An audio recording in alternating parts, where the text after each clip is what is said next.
The MSR started in May 2008 with a small team based in a special office set up within the Governor's office in Banda Aceh. It was made up of a team of people from a number of agencies, from AusAid, from the World Bank, from UNDP, and in the initial stages from IOM as well. The MSR has been a real, as the name suggests, has been a really multi-stakeholder effort. From the beginning, both government institutions at the national and provincial level have been involved. At the provincial level, BRA was a member of the core management team. At the national level, we had Bapenas very much involved. We held a number of consultations with them throughout the process.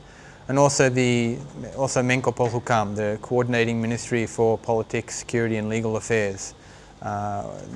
We did a number of presentations to them and they also endorsed the final product.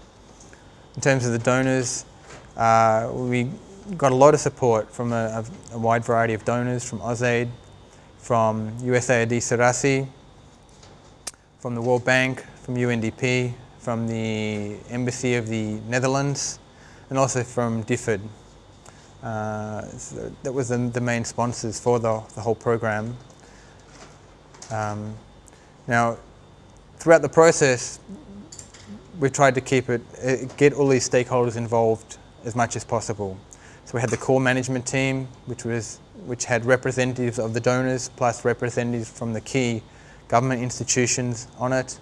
We also had the steering committee, which was a much broader forum where results were presented and feedback received, and that was at the Aceh provincial level, to provide an analytical basis for informing government, mainly government, but also donors and implementers for policy formulation and also project formulation to ensure that Aceh moves from this recovery phase to more long-term sustainable peace and development.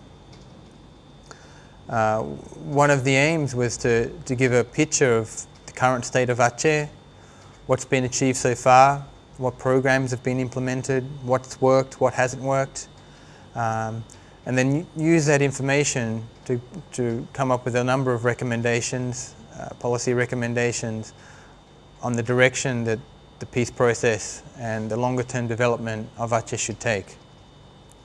For this process, we've undertaken a number of primary research studies, both qualitative and quantitative. There was a large Aceh reintegration and livelihood survey done, a very large quantitative survey covering most of Aceh with interviews with around 2,000 ex-combatants, also with village heads and members of the community. Also, we did a number of case studies, qualitative case studies. One was on women in the peace process, which was done by Aceh Institute, a local NGO in Aceh, looking at different topics that are related to women in the peace process. For example, looking at female ex-combatants in the peace process, looking at women as pioneers of peace education, and women in the new political environment. One of the things that we really tried to emphasize in the MSR was an attitude of looking forward. We didn't look back at the conflict. We did, we did some calculations on how many people we thought had died because of the conflict, and also, of course, the damage and loss estimates. But then, we didn't dwell on that too much. That was just to get a foundation for our work. All of the qualitative and quantitative work that we did was basically to look at how Aceh can move forward.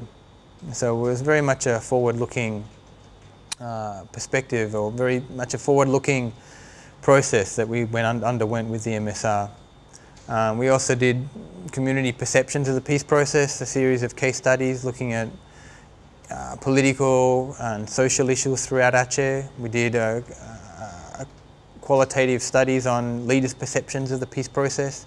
So looking at the community level of their experiences, their perception of the peace process, but also the elite level, you know, the political leaders, the community leaders, the social activist leaders, all of those different leaders, we got their opinions of the peace process.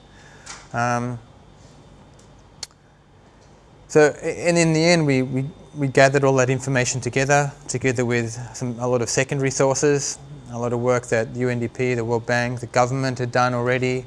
We got government development reports and things like that, used a lot of them, and based on all of that, we put together the report. And the report itself is around 180 pages. It's very substantial, and it should be coming out very soon.